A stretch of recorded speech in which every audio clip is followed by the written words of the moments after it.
जननीं शारदां देवीं रामकृष्णं जगद्गुरुं पादपद्मे त्वयोषित्वा प्रणमामि मुहुर्मुहुः। नमश्रीयतिराजाय विवेकानन्दसूरये सच्चित् सुखस्वरूपाय स्वामिने तापहारिणे। सर्वमङ्गलमाङ्गल्ये शिवे सर्वार्थसाधिके शरण्ये त्र्यम्बके गौरी नारायणी नमस्तुते। सृष्टिस्थितिविनाशानां शक्तिभूते सनातनी गुणाश्रये गुणमये नारायणी नमस्तुते। दश महाविद्या रूपे श्री श्री मा। आमरा এই যে ধারাবাহিক মাতৃ অনুধ্যানটিতে প্রতি পর্বে শ্রী শ্রী মায়ের সঙ্গে মহামায়া দেবী দুর্গা অর্থাৎ কিনা মহামায়ারই তিনি একটি রূপ, ইনকারনেশন, ডিভাইন ইনকারনেশন যাকে বলা হচ্ছে অর্থাৎ অবতার, সেই অবতার রূপে, সেই শারদা অবতার রূপে যখন তিনি জন্মগ্রহণ করেছেন তখন সেই দশ মহাবিদ্যার প্রত্যেকটি রূপের যে বৈশিষ্ট্য আমরা সেটি আলোচনা করার চেষ্টা করছি এবং সেই সঙ্গে সঙ্গে সেই রূপের সঙ্গে শ্রী শ্রী মায়ের রূপের এবং তার বৈশিষ্ট্যের কি মিল। বেশিরভাগ ক্ষেত্রেই আমরা দেখি তাদের যে বৈশিষ্ট্য সেগুলি মিলে যাচ্ছে, তাদের মাতৃত্ব, তাদের সেই অপরূপ শক্তি, কৃপা, দয়া, এগুলিতেই তাদের মধ্যে যেন অভূতপূর্ব মিল। আমরা আজকে নবম পর্বে এসে উপনীত হয়েছি আর এই দশ মহাবিদ্যার যে নবম রূপটি সেটি হচ্ছে দেবীর মাতঙ্গী রূপ। এই মাতঙ্গী রূপের বর্ণনা, তার কিভাবে উৎপত্তি, সেগুলি আমরা অবশ্যই আলোচনা করব। সেই সঙ্গে সঙ্গে আলোচনা করব কিভাবে মায়ের পূজা করলে এবং সাধকরা কেন, কি উদ্দেশ্যে মায়ের পূজা করবেন সেই সমস্ত নিয়ে, এবং সেই সঙ্গে সঙ্গেই আমাদের এই মহামায়া যিনি বর্তমান অবতারে শারদা রূপে অবতীর্ণা তার সঙ্গে এই মহামায়ার কি মিল, এই মাতঙ্গী অবতারের কি মিল, মাতঙ্গী রূপের কি মিল, সেটি আমরা আলোচনা করব। নবম মহাবিদ্যা মাতঙ্গী দেবী।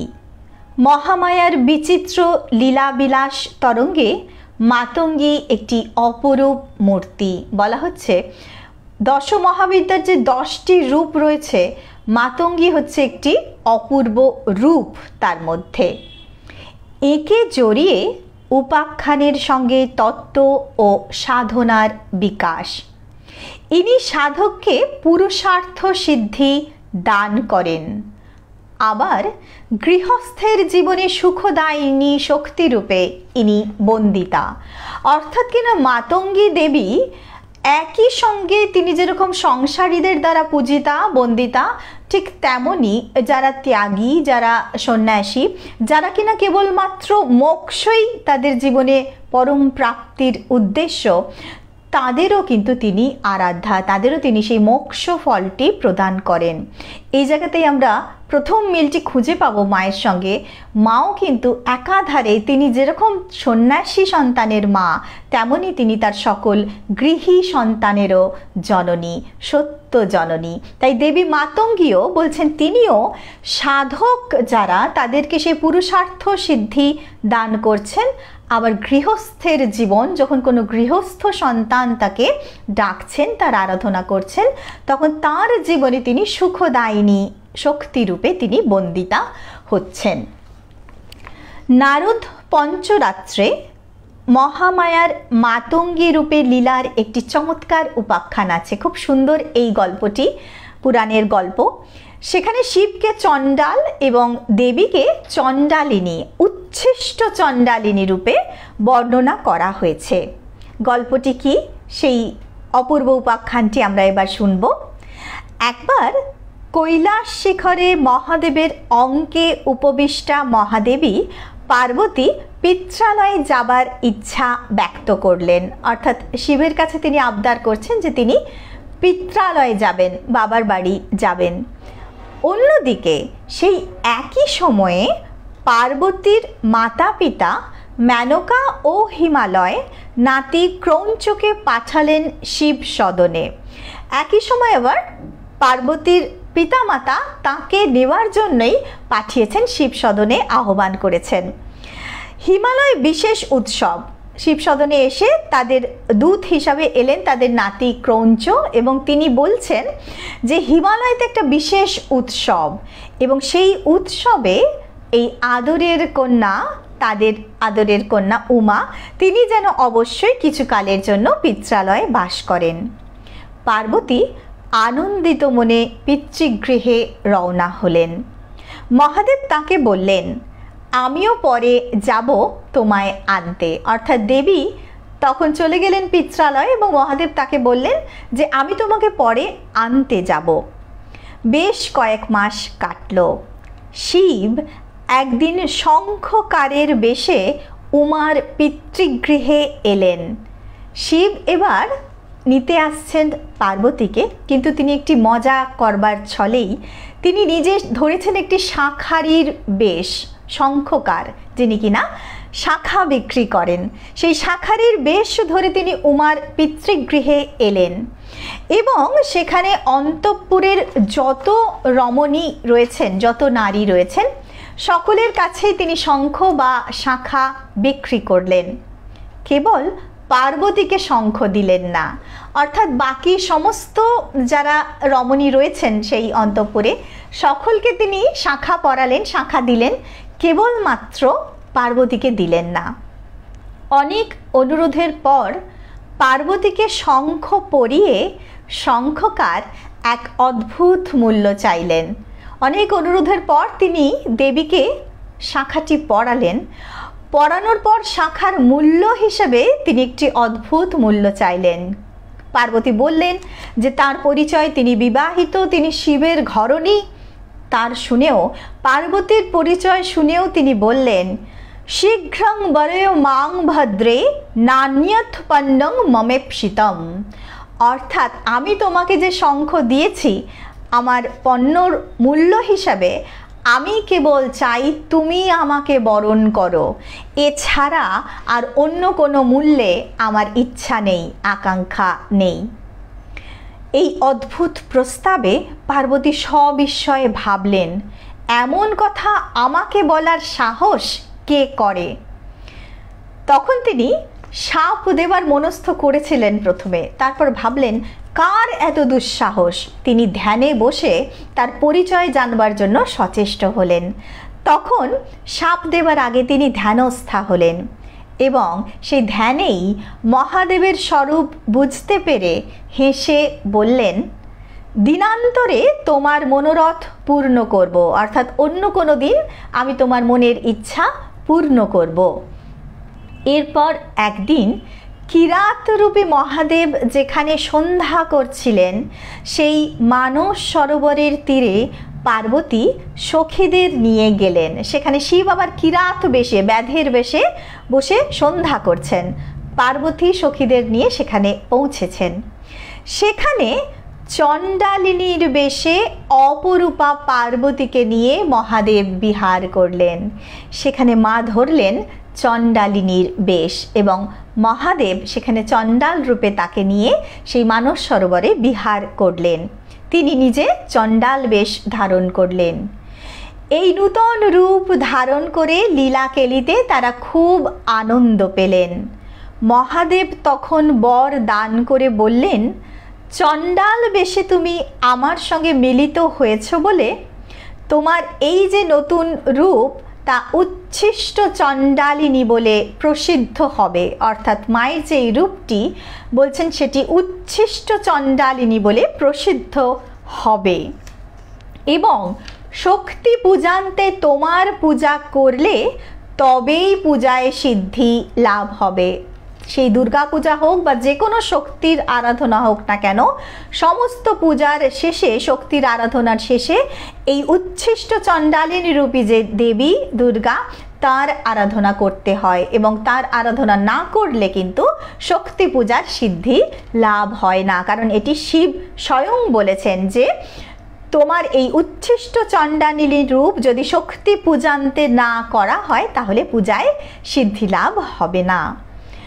অন্যদিকে তোমার এই মূর্তি মাতঙ্গী নামে দশ মহাবিদ্যার অন্যতমা রূপে প্রসিদ্ধ হবে। বলছেন আবার এই রূপটি যখন দশ মহাবিদ্যার রূপের মধ্যে সেটিকে মাতঙ্গী রূপ বলে প্রসিদ্ধ হবে। মাতঙ্গী নাম মূর্তিস্তে ভবিষ্যতি ন সংশয়ঃ। শিব বলছেন মাতঙ্গী নাম মূর্তিস্তে ভবিষ্যতি না সংশয়ঃ, তুমি মাতঙ্গী নামে যে প্রসিদ্ধ হবে তাতে কোনো সংশয় নেই। অন্য তন্ত্রে মাতঙ্গী দেবীর স্বরূপের ইঙ্গিত আছে। বামকেশ্বর তন্ত্রমতে মাতঙ্গী দেবীর উপাসনা করলে অচিরে সাধকের বাক সিদ্ধি হয়, অর্থাৎ তিনি যা বলবেন মুখ দিয়ে সেটি কিন্তু সত্য হয়ে যাবে। এই যে একটি ক্ষমতা যেটিকে বলা হচ্ছে বাক সিদ্ধি, এই বাক সিদ্ধি হয় এই মাতঙ্গী দেবীর আরাধনা করলে। মাতঙ্গী দেবতা দেবী সর্বকার্য প্রদায়িনী। পুরাশ্চর্যনর্বে বলা হয়েছে अथः बक्षे महादेवीं मातंगीं सर्वसिद्धिदां अस्या सेवन मात्रेन बाक सिद्धिं लभते ध्रुवम। অর্থাৎ বলছেন সেই পুরশ্চর্যার্ণব যাতে সেই তত্ত্বে সেই তন্ত্রেও বলা হচ্ছে যে এই মাতঙ্গী দেবী তার সেবা যিনি করেন তার কৃপাতে তিনি বাক সিদ্ধি লাভ করতে পারেন। একে মতঙ্গ মুনির কন্যাও বলা হয়েছে, অর্থাৎ মতঙ্গ মুনির কন্যা বলে তাই জন্য তিনি মাতঙ্গী। পুরাকালে মতঙ্গ ঋষি কিভাবে তিনি এই মতঙ্গ মুনির কন্যা হয়েছিলেন সেটি আমরা এবার সেই কাহিনীটি একটু দেখব। বলছেন পুরাকালে মতঙ্গ ঋষি কদম্ব বনে সমস্ত প্রাণীকে বশ করার আকাঙ্ক্ষায় ত্রিপুরা দেবীর আরাধনা করেছিলেন। মতঙ্গ মুনি কি করেছিলেন যে সেই কদম্ব বনে যত প্রাণী আছে সকলেই যেন তাঁর বশীভূত হন, এই রকম একটি আকাঙ্ক্ষা নিয়ে তিনি দেবী ত্রিপুরা দেবীর আরাধনা করেন। সেই দেবীর নেত্র থেকে যে তেজপুঞ্জ নির্গত হয় তাই এক নারী মূর্তি পরিগ্রহ করে। আরাধনায় দেবী তুষ্ট হন এবং তারপর তার সেই তিনটি নয়ন থেকে যে তেজ নির্গত হয় তা একটি নারী মূর্তি পরিগ্রহ করে।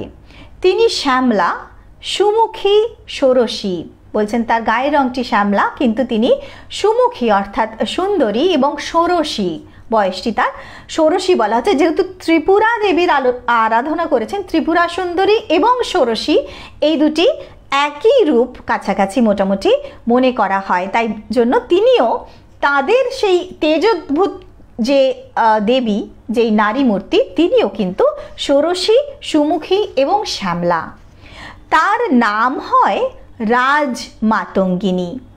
মাতঙ্গীর ভৈরবের নামও মতঙ্গ। অনেকে বলেন এই মাতঙ্গী দেবী প্রকৃতপক্ষে বাঘ দেবতার পরিপূর্ণ মূর্তি।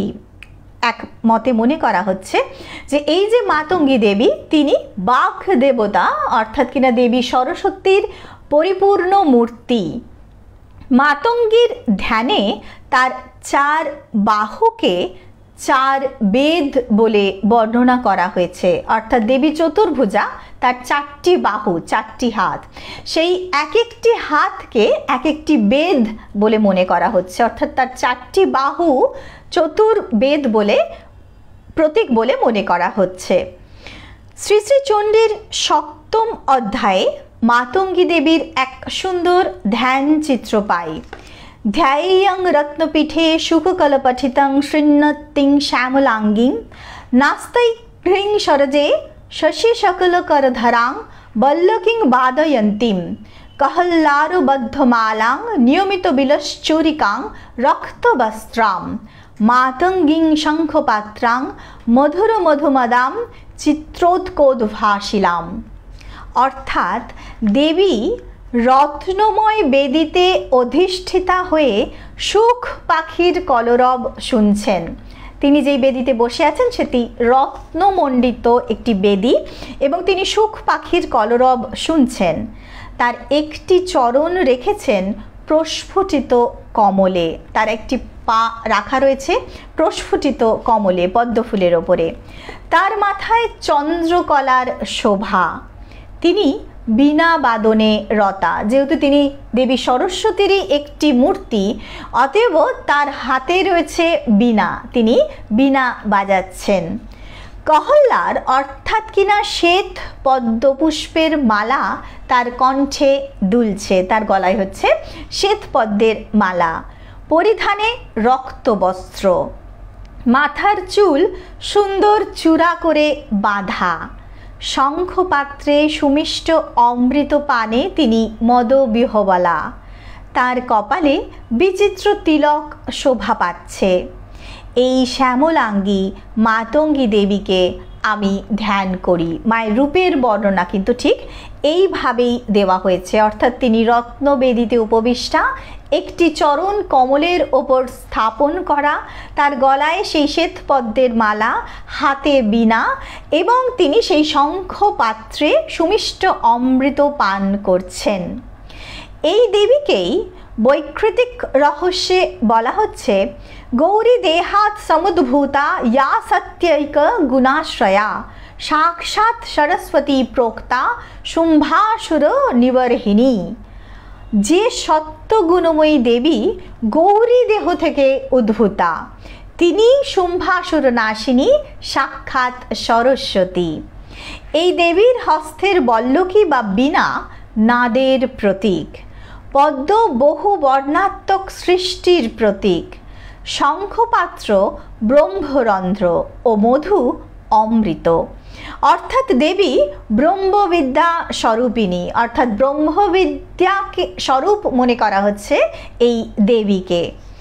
তার রক্তবর্ণ বস্ত্র অগ্নি বা জ্ঞানের, এবং সেই সঙ্গে 4টি হাত, 4টি বেদের প্রতীক। তার যে বস্ত্রটি তিনি পরে রয়েছেন তার রংটি অগ্নিবর্ণ, অগ্নির মতো লাল, তাই সেটি অগ্নির প্রতীক।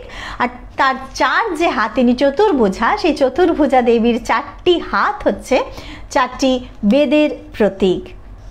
শুকের কলধ্বনি হচ্ছে তার বীজ মন্ত্র, অথবা দেবী বেদ বিদ্যা প্রদাত্রী। শুক পাখি শিক্ষার বা অন্তেবাসীর প্রতীক। তান্ত্রিক মতে ভগবতী মাতঙ্গী 10 মহাবিদ্যার অন্যতম মহাবিদ্যা, আর বৈদিকদের কাছে তিনি সরস্বতী স্বরূপা। তান্ত্রিক শক্তি পূজার শেষে যে উচ্ছিষ্ট চণ্ডালিনীর পূজা হয় তিনি দেবী মাতঙ্গী। অর্থাৎ তান্ত্রিক মতে যখন শক্তি পূজা হয়, সেই শক্তি পূজার শেষে এই উচ্ছিষ্ট চণ্ডালিনীর পূজা অবশ্যই করতে হয়। সেই উচ্ছিষ্ট চণ্ডালিনী হচ্ছেন এই দেবী মাতঙ্গী। তিনি ত্রিনয়না, তার বেদ তুল্য 4টি হাতে অস্ত্রের কথাও কোনো কোনো ধ্যান মন্ত্রে উল্লেখিত আছে। ইনি বেদবাহু চতুষ্টয়ে খড়গ, খেটক, পাশ ও অঙ্কুশ ধারণ করে রয়েছেন। এই মাতঙ্গী দেবীর আরাধনায় সাধক বিপুল কবিত্ব শক্তি এবং পার্থিব ধন সম্পদের অধিকারী হন। বলছেন এই মাতঙ্গী দেবীর সাধনা করলে কি হয়? যিনি যেই সাধক এই মায়ের আরাধনা করেন তিনি বিপুল কবিত্ব শক্তি, কবি অর্থাৎ কিনা জ্ঞানী, তার প্রচুর জ্ঞান হয় এবং পার্থিব ধন সম্পদেরও তিনি অধিকারী হন। মাতঙ্গী দেবীর উপাখ্যান এবং ধ্যান মন্ত্রে মহামায়ার আনন্দদায়িনী শক্তি ও সংবিত শক্তি বা জ্ঞান শক্তির প্রকাশ। শ্রী শ্রী মায়ের সরস্বতী রূপের সঙ্গে বেদধারিণী এই যে বাগদেবী মাতঙ্গীর স্বাভাবিক সাদৃশ্য রয়েছে। ঠাকুর নিজে মুখে বলছেন মায়ের সম্পর্কে, ও শারদা, সরস্বতী ও জ্ঞান দিতে এসেছে। অতএব আমরা দেখছি এই জায়গায় 10 মহাবিদ্যার এই যে মাতঙ্গী রূপ, এর সঙ্গে মায়ের একেবারে প্রত্যক্ষ মিল। শ্রী মায়ের জ্ঞানদাত্রী সরস্বতীর ভূমিকা এইভাবেই ঘোষণা করেছিলেন শ্রীরামকৃষ্ণ। আবার তার মায়া শক্তি সম্বন্ধেও বলেন, অনন্ত রাধার মায়া কহনে না যায়, কোটি কৃষ্ণ কোটি রাম হয় রয় যায়। শ্রীরাধা ভগবানের লাদিনী বা আনন্দদায়িনী শক্তি। এই শক্তি অবতারকে যেমন আনন্দে ঘিরে রাখেন, তেমনি নিজের চারিদিকেও আনন্দ বিকিরণ করেন, কারণ তিনি আনন্দময়ী মহামায়ার স্বরূপ। এবার শ্রীরাধা বা পার্বতীর মতো শ্রীমা শুধু তার পতি শ্রীরামকৃষ্ণকেই আনন্দে রাখেননি, নিজের সংবিত শক্তি বা জ্ঞান শক্তির বিপুল স্ফুরণ ঘটিয়ে শ্রীরামকৃষ্ণ সংঘের সকল সন্ন্যাসী ও গৃহস্থ ভক্তকে কল্যাণ পথে পরিচালিত করেছেন। মা কিন্তু তার সেই আনন্দ, তার সেই জ্ঞান অকাতরে বিতরণ করেছেন তার সকল সন্তানের জন্য, তার ত্যাগী সন্তান, তার গৃহী সন্তান, সকলের জন্য তিনি তার সেই জ্ঞান শক্তি এবং সংবিত শক্তির ভাণ্ডারটি যেন নিঃশেষ করছেন। শ্রীমা স্বভাবত লজ্জাশীলা হলেও তার গানের গলাটি ছিল সুমিষ্ট। নহবতে থাকতে দিনান্তে কাজকর্মের অবকাশে মৃদু মধুর কণ্ঠে কখনো তিনি একাকী গান গাইতেন, কখনো বা লক্ষ্মী দিদির সঙ্গে নহবতেই অনুচ্চ কণ্ঠে তিনি কীর্তন গেয়েছেন। মা গান গাইতেও খুব ভালোবাসতেন, গান শুনতেও খুব ভালোবাসতেন। পরবর্তীকালে তার সঙ্গীত প্রীতির কথা জেনে বিখ্যাত অভিনেত্রীরাও কখনো সখনো উদ্বোধনে এসে মাকে গান শুনিয়ে যেতেন। সঙ্গীতকে শ্রী শ্রী মা সাধন বিশেষ বলে সম্মান করতেন। মা বলতেন যে এই গানের মাধ্যমেও কিন্তু এটিও একটি সাধনা ঈশ্বরকে পাওয়ার। ঠাকুর তো নিজেও মা ভবতারিণীকে গান গেয়ে গেয়ে শোনাতেন এবং তিনি বলতেন এই যে রামপ্রসাদ তিনিও তো গান গেয়েই মাকে সন্তুষ্ট করেছেন। সেই রকমই কোনো সাধক তারা তো গানেতেই মাকে পেয়েছেন, তাই তারা গানেতেই সিদ্ধ। ভাব ভক্তিপূর্ণ সঙ্গীত শ্রবণে তার মন ইষ্ট চিন্তায় তন্ময় হয়ে যেত। শ্রীরামকৃষ্ণের সঙ্গে শ্রী মায়ের সম্পর্কের মধুর ছবি শিব পার্বতীর কথা মনে করায়। যেই উপাখ্যানটি দিয়ে আমরা শুরু করেছিলাম আলোচনার, দেবী মাতঙ্গী কিভাবে উদ্ভূতা হলেন, তাতে যে শিব পার্বতীর মধুর দাম্পত্যের ছবিটি ধরা পড়েছে, আমরা দেখি মায়ের সঙ্গে ঠাকুরের যে মধুর সম্পর্ক, মধুর দাম্পত্য, তার মধ্যে সেই একই ছবি, সেই শিব পার্বতীর যে মধুর দাম্পত্যের ছবিটি যেন আমরা দেখতে পাচ্ছি। শিব পর্বতকন্যাকে শঙ্খ পরানোর ছলে রঙ্গ করতে গিয়েছিলেন। সর্বত্যাগী শ্রীরামকৃষ্ণ পঞ্চবটিতে সীতার দর্শনকালে তার হাতে যে বালাটি দেখেছিলেন, নিজে এঁকে দিয়ে ঠিক সেই রকম বালা শ্রীমাকে গড়িয়ে দেন। অর্থাৎ শিব রঙ্গ করার ছলে পৌঁছে গিয়েছিলেন হিমালয় কন্যাকে শঙ্খ পরাবেন বলে, আর ঠাকুর যেই বালাটি মা সীতার হাতে দেখলেন সেই পঞ্চবটিতে, নিজে সেই ডিজাইনটির একেবারে বর্ণনা দিয়ে এঁকে দিয়ে ঠিক একই রকম বালা মাকে তিনি গড়িয়ে দিলেন। মা ছিলেন আনন্দময়ী। এই কথাটি বলেছিলেন স্বয়ং শ্রী রামকৃষ্ণ যে তোমাকে আমি সেই আনন্দময়ীর প্রকাশ বলেই সদা সর্বদা মনে করি। তিনি ওই আনন্দময়ী রূপেই মাকে দেখতেন। ঠাকুরের দিব্য সংস্পর্শে জীবনের প্রথম দিকেই তিনি অনুভব করেছিলেন যে তাঁর হৃদয়ে আনন্দের পূর্ণ ঘট স্থাপিত রয়েছে। তারই ধীর স্থির দিব্য উল্লাসে তার অন্তর সর্বদাই পূর্ণ হয়ে থাকত।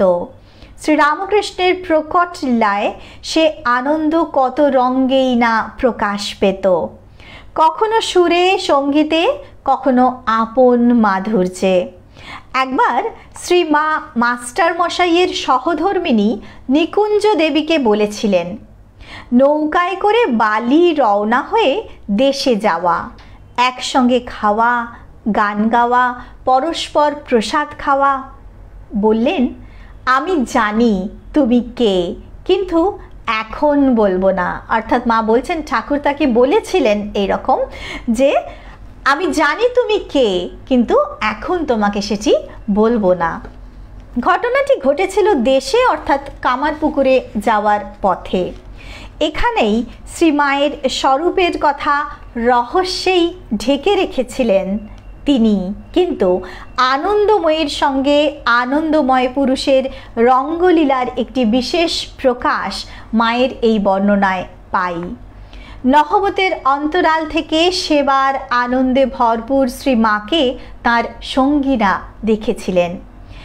শ্রী রামকৃষ্ণের আহারের সময়ও তাঁর ঊর্ধ্বগামী মনকে এই আনন্দরূপিণী মা সংযত করে রাখতে পারতেন।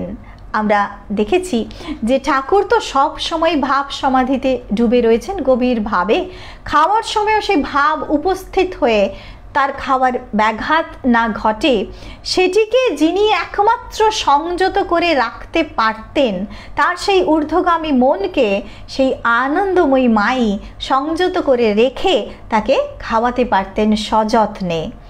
ফলে তার সান্নিধ্যেই শ্রীরামকৃষ্ণ নির্বিঘ্নে আহার করতেন, আর অন্য কেউ কিন্তু সেটি পারতেন না। একমাত্র মা থাকলেই তিনি একেবারে নির্বিঘ্নে যেন আহার করতেন। শ্রীমার পরিশ্রম দেখে কত চিন্তিত হয়েছিলেন শ্রী রামকৃষ্ণ, অথবা কোনোদিন শ্রীমার মাথা ধরেছে শুনলে ওই ত্যাগী পুরুষ প্রবর কত উদ্বিগ্ন হয়েছেন সে কথাও আমরা শুনেছি। কোনো একদিন শুনেছেন যে মায়ের মাথা ধরেছে, বারবার তিনি রামলাল দাদাকে বলছেন, ওরে রামলেলো মাথা ধরলো কেন? এত উদ্বিগ্ন হচ্ছেন তিনি মায়ের জন্য, এতটাই তিনি কেয়ারিং। এই হলো মায়ের চিরন্তনী অবতার শক্তির আনন্দদায়িনী রূপ এবং অবতারের সঙ্গে তার সম্বন্ধের আভাস। যেই সম্পর্কটি আমরা এই আলোচনার শুরুতে দেখলাম, শিব ও পার্বতীর যে মধুর দাম্পত্য, তারই একটি ছোট্ট চিত্র যেন আমরা পেলাম ঠাকুর এবং মায়ের এই ছোট্ট ছোট্ট ঘটনাগুলির মাধ্যমে। এবারকার লীলায় শ্রীমায়ের জ্ঞানদায়িনী ভূমিকা অন্যান্য যুগে অবতার শক্তির তুলনায় অচিন্তনীয়। অন্যান্য সকল অবতারে মূলত অবতারই ক্রিয়া করেছেন, শক্তি সাধারণত একেবারে তার প্যাসিভ ভূমিকায় থেকেছেন, কিন্তু এই শ্রী রামকৃষ্ণ অবতারেই আমরা দেখছি যে সেখানে কিন্তু শক্তি সক্রিয়। ঠাকুর আছেন, কিন্তু তার সমস্ত দায় দায়িত্ব, তার সেই আধ্যাত্মিক যে সাম্রাজ্য সেটির বিস্তার এবং রক্ষণাবেক্ষণের সমস্ত দায়িত্ব তিনি দিয়ে যাচ্ছেন তার শক্তিকেই। বাগবাদিনীর পরিপূর্ণ সত্তা সারদা দেবী তার অন্তরে ধারণ করেছিলেন। প্রকৃতিং পরমাং স্তোত্রে স্তুত হয়ে সন্তান অভেদানন্দকে আশীর্বাদ করেছিলেন, তোমার মুখে সরস্বতী বসুক। অর্থাৎ তিনি এই আশীর্বাদটি করছেন কারণ তিনি নিজেই স্বয়ং সেই বাগবাদিনী। বিদেশে গমন উদ্যত স্বামীজির প্রচার কাজের সাফল্য কামনা করে তাকে তিনি সর্বান্তকরণে আশীর্বাদ করেছেন। আমরা জানি স্বামীজি বিশ্বাস করতেন বিদেশে তার যেই অপার সাফল্য তিনি লাভ করেছেন সেটি সম্পূর্ণতই মায়ের কৃপায়। মা দেবী সরস্বতী তিনি সেই বাগবাদিনী রূপে স্বামীজিকে উজাড় করে কৃপা করেছিলেন বলেই কিন্তু স্বামীজি সেই চূড়ান্ত সাফল্য লাভ করতে পেরেছিলেন। স্বামীজি নিজেও এটি মনে প্রাণে বিশ্বাস করতেন।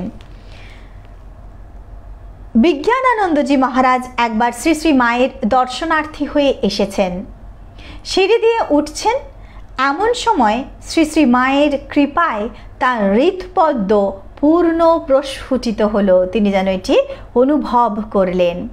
তার প্রতি কথায় আচরণে মায়ের সন্তান বাৎসল্যে এবং সন্তানের প্রতি ইহকাল ও পরকালের জন্য আশ্বাস দেওয়ার মধ্যে আমরা তার জ্ঞানদায়িনী অধ্যাত্ম শক্তির পরিপূর্ণ পরিচয় পাই। শ্রী রামকৃষ্ণের লীলা সঙ্গিনী শ্রীমার এক মূর্তি যেমন দেবী ষোড়শী, অর্থাৎ ঠাকুর তাকে সেই ষোড়শী রূপেই পূজা করেছিলেন, তার অর্ঘ্য নিবেদন করেছিলেন। সেই ষোড়শ কলায় বিদ্যা মায়ার যেমন প্রকাশ, অপর মূর্তি তেমনি দেবী মাতঙ্গী, অর্থাৎ কিনা দেবী বাগবাদিনী। সেখানে তিনি আনন্দময়ী শিবসঙ্গিনী এবং একই সঙ্গে ভক্তবৎসলা জ্ঞানদায়িনী সরস্বতী। এই মাতঙ্গী রূপটি হচ্ছে দেবীর সেই রূপ যেখানে তিনি শিবসঙ্গিনী একাধারে এবং তিনি ভক্তবৎসলা জ্ঞানদায়িনী সরস্বতী। যেভাবে মা শ্রীরামকৃষ্ণের লীলা সঙ্গিনী এবং ভক্তবৎসলা জননী জ্ঞানদায়িনী সরস্বতী রূপিণী মা আমাদের। শ্যামাঙ্গিনী মাতঙ্গী দেবীর দুই প্রকার স্বরূপের সঙ্গেই তাই শ্রী শ্রীমার অন্তরঙ্গ সাযুজ্য। এই মাতঙ্গী রূপের যেন উভয় দিকেই মায়ের সঙ্গে আমরা সম্পূর্ণ মিল খুঁজে পাচ্ছি। উপমা সর্বাংশে হয় না। শ্রীমায়ের অতি পবিত্র চরিত্র এবং তার অপূর্ব ভক্ত বাৎসল্যের ওপর দশ মহাবিদ্যাদের বিচিত্র ছায়া সম্পাত ঘটেছে। অথবা বলা যায়, পুরাণে মুনি ঋষিদের ধ্যানে দেবীর যে বিচিত্র 10 রূপ উদ্ভাসিত হয়েছিল, শ্রী শ্রীমার ভাগবতী তনুতে তারা যুগপথ মিলিত হয়ে মর্তের মানুষকে উপহার দিয়েছেন এক অপরূপ মাতৃমূর্তি। এই যে মা, তিনি যেন এই 10 মহাবিদ্যার প্রতিটি রূপের সম্মিলিত প্রতীক মাত্র। সমস্তটি মিলে মিশে তার সন্তানের প্রতি করুণায় তিনি যেন বিগলিত, যার মধ্যে পুরাণ বর্ণিত অলৌকিক গুণরাশির সঙ্গে সরলতা, পবিত্রতা, সন্তান বাৎসল্য প্রভৃতি মানবী গুণের অদ্ভুত মেলবন্ধন ঘটেছে। চিন্ময়ী সেই মাতৃমূর্তি, চিন্ময়ী সেই মহামায়া মা শারদাকে আমাদের অন্তরের শতকোটি প্রণাম। মাতঙ্গী রূপিণী মা শারদাকে আমাদের শতকোটি প্রণাম। মায়ের কৃপায় তার সকল সন্তান প্রকৃত জ্ঞান লাভ করুক, যেই জ্ঞান তাদের জীবনের সকল দুঃখ যন্ত্রণা নিবৃত্ত করতে পারে। মা কৃপা করে আমাদের সকলকে সেই পারমার্থিক জ্ঞান দান করুন। মায়ের মাতঙ্গী রূপ স্মরণ করে, তার রূপ অনুধ্যান করে আমাদের তার চরণে এটি একমাত্র প্রার্থনা। সকলে খুব ভালো থাকবেন, আনন্দে থাকবেন, মায়ের কৃপা সকলের উপর বর্ষিত হোক এই প্রার্থনা করি। এবং সেই সঙ্গে অবশ্যই সকলকে বলবো, খুব সাবধানে থাকবেন, বাড়ির সকলকে সাবধানে রাখবেন। এক কঠিন সময়ের মধ্যে দিয়ে আমরা যাচ্ছি, যেখানে নিজেদের সতর্কতাই হচ্ছে নিজেদের সুরক্ষার একমাত্র উপায়। ঠাকুরকে, মাকে স্মরণ করতে থাকুন, নিজেরা সাবধানে থাকুন। মায়ের কৃপায় দ্রুত আমরা স্বাভাবিক জীবনে ফিরব, এই বিশ্বাস নিয়ে আজকের এই অনুষ্ঠান এখানেই শেষ করলাম। সকলে খুব ভালো থাকবেন। ওম শান্তি শান্তি শান্তি। হরি ওম তৎসৎ। শ্রীরামকৃষ্ণ অর্পণমস্তু।